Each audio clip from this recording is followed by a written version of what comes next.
Social Security is a program that people pay for all of their working lives.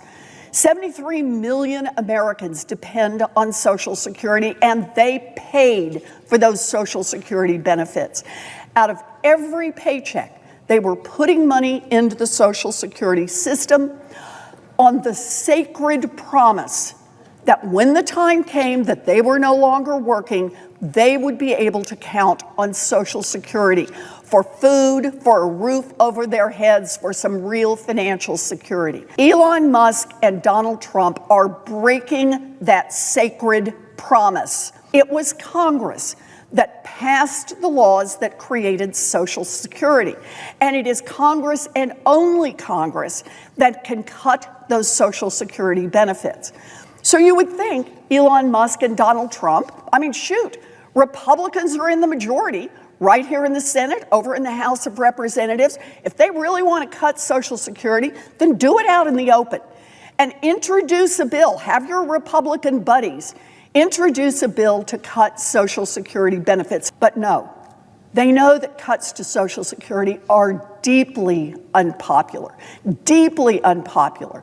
They know that people who answer to the voters are very hesitant to do that. So what have they figured out?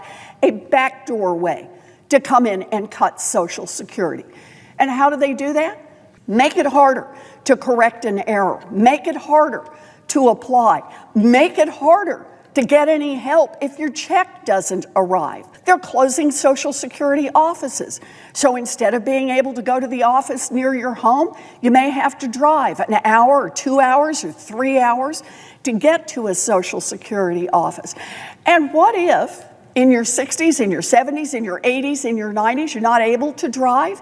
You can't get to that office? Well, either you give up or you find somebody who will be able to take you there.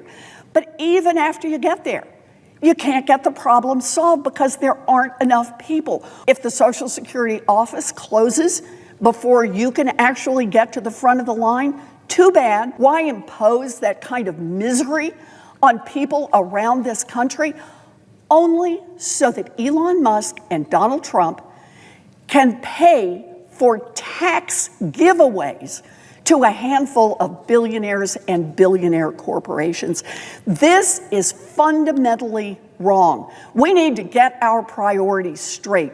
We need to honor our sacred promises under Social Security, and we need to tell those billionaires and billionaire corporations they can pay their fair share to make this country work.